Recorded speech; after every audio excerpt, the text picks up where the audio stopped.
This is what makes the Dallas Cowboys unfair. So we're going to be going through that and other stories in today's video. So make sure to like this video, and if you want more Dallas Cowboys news content like this, make sure to subscribe to the channel by hitting that red button down below. Yes, it is just the start for the Dallas Cowboys, having obliterated the rival New York Giants at MetLife Stadium in a 40-0 victory that could have arguably been a 50-point message. That being said, what a start it was to a 2023 season that many believe could be special, and especially if the kennel of canines in Dallas continue to feast heartily. The defense took a moment to catch stride right out of the crates, however, with Daniel Jones rattling off several impactful runs along with a 15-yard unnecessary roughness penalty by Jaron Kearse on the back end of an 8-yard run on the game-opening drive.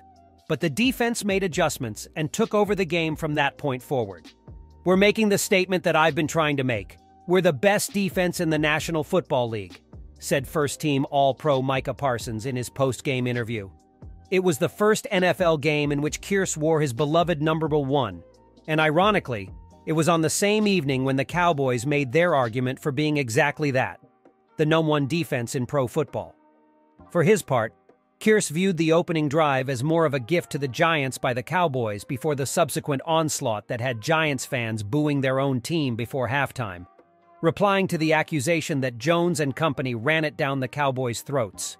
"They got a free 15 yards, said Kearse. "We gave them a free 15 and then we stood up after that. I don't feel like they drove it down our throat." The drive ended a sequence of events that supported Kearse's and Parsons' point. A false start penalty against left tackle Andrew Thomas with Micah Parsons threatening made it 3rd and 7 on the Cowboys' side of the field. A fumbled snap by Jones on the next play to make it 4th and 20 forced them into a long field goal attempt by Graham Gano. And a blocked 45-yard field goal attempt against Gano by second-year safety Wanye Thomas was scooped up by newly acquired cornerback Noah Igbenogene for the first touchdown of the contest with less than 4 minutes having expired in the game. So yes, they stood up. "It's just a bunch of dogs, said Kearse. "Just a bunch of dogs. It's on film. When you turn the tape on, from the top to the bottom, we've got guys that are going to get after it. I'm proud of my young guys. They showed up and showed out in primetime. They did their thing." Speaking of primetime football, this past weekend marked the 4th consecutive season wherein the Cowboys opened a campaign with a primetime game, a total of 10 times since 2010. Needless to say, that is by far the highest mark of any club in the entire NFL. Hate them or love them, but the Cowboys are who everyone tunes in to watch. And on Sunday, they put on a show of historic proportions, statistically. "We are prime time, you know," said Kearse, echoing what he said as he walked off of the field. "We are prime time. This is us. Ever since I joined the team in 2021, we start the year off in prime time. It's always us. I just wanted everybody to understand that. This is nothing new to us. This is how it's going to be whenever you have the star on your helmet. So why not go out there and show out?" And did. The Dallas Cowboys could turn to a former rival player to address some of the team's injury woes along the offensive line.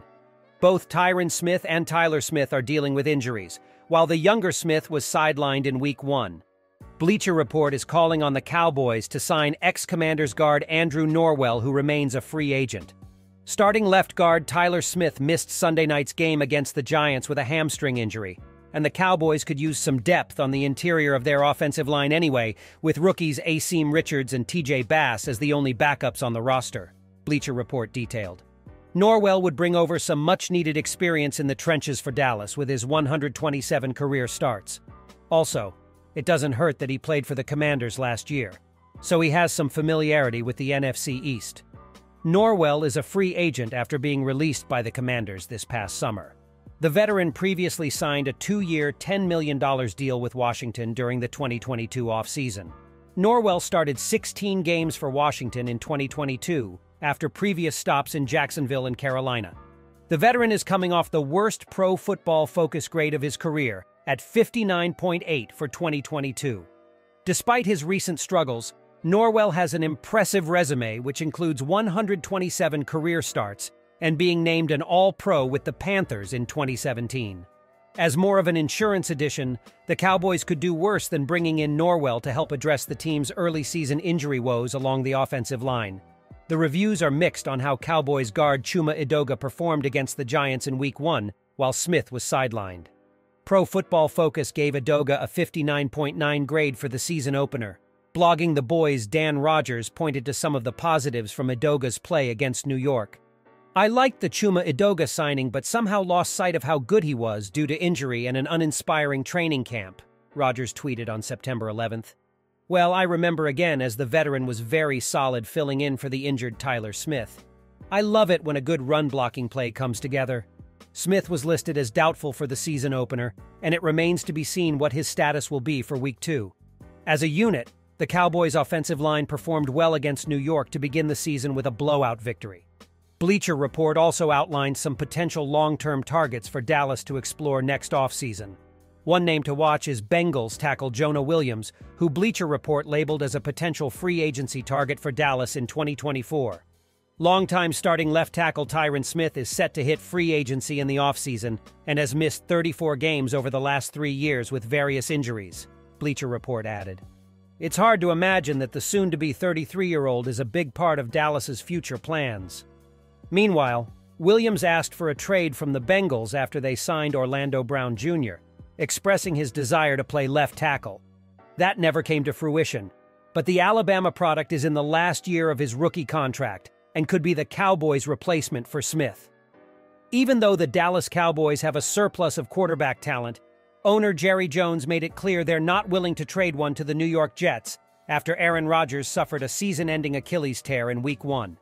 While Cooper Rush would be a good option for New York, Jones indicated Dallas wants to retain the dependable backup. "I can't imagine what it would be to make that type of trade," he said. "But the facts are, just as they do, we could need Rush in a play. And we did last year. We did the year before. Boy, especially when you got all the promise we got, to compromise with the depth at that position would be very unlikely." Over the past 2 seasons, Rush is 5-1 as a starter. Last season, he led Dallas to 4 victories in 5 games after Dak Prescott fractured his right thumb in the season opener against Tampa Bay. Prescott has not played an entire season since 2019, so it's smart for Dallas to keep a proven backup. The Jets could roll with Zach Wilson, the 2nd overall pick of the 2021 NFL Draft. However, the 24-year-old struggled during his first 2 seasons. He went 8-14, completed 55.2% of his passes, and threw more interceptions, 18, than TDs, 15, prior to Monday night's game. Consequently, the Jets should continue to pursue other veteran QBs. Passers such as Joe Flacco, Carson Wentz, Nick Foles, and former league MVP Matt Ryan remain unsigned. Regardless, New York must add another QB.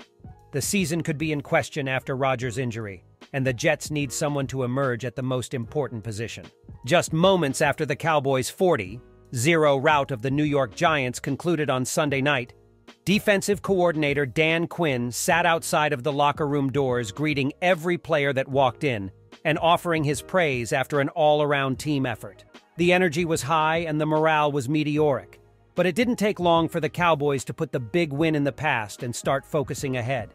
In fact, it happened while the team was still at MetLife Stadium. In the locker room last night after the game, it wasn't over the top because we know there's a lot of football to play, defensive coordinator Dan Quinn said. "We know one game doesn't define a season. It's definitely something I'm proud of from the guys." The quick thinking doesn't take sacrifice to still appreciating how all phases of Dallas's game on Sunday night were excellent, to put it light. For Quinn, Sunday night's performance is a launching pad into what's to come with the proper preparation that he's seeing from his team on Monday. "It was an excellent performance, speaking the obvious," he said. "But here is where I'm impressed. That game has passed. We've done the film on it and we're moving forward. That's what I like to see. They're focused on this game, this matchup, and they'll be ready to go play." The Cowboys' next clash sits just 6 days away when Aaron Rodgers and the Jets come into AT&T Stadium 1 year after Rodgers stormed back at Lambeau Field to steal a win from the Cowboys. "I'm excited about it personally," said head coach Mike McCarthy, who spent 13 years with Rodgers in Green Bay. "I'm excited for Aaron's chapter of his life. He knows that. The reality of it is it's no different than last year. Last year was an NFC game that we needed. This is our second game, our home opener. Personally, I think he's off to an exciting start over there. He's building a new chapter in his legacy, and that's all cool. At the end of the day, it's about winning, and that's what we'll be focused on Sunday. A big part of the preparation will be watching tonight's Monday Night Football clash between the Jets and Bills right back at MetLife Stadium as the Cowboys look to get ahead during Rodgers' short week. "We've spent time to plan," McCarthy said. "We've had a chance to do some prep work, particularly for their defense because same coordinator, but obviously the offense has a new coordinator, new quarterback. We'll all be watching tonight." "I'm just trying to expand my game and take one play at a time," said Diggs. "Every year, I'm going to get better. Every year, I'm going to expand my game and do something to get better. And that's what it's about. Growing every year and executing." The first-team All-Pro and record-setting cornerback is hot off of landing a major contract extension from the Cowboys this summer,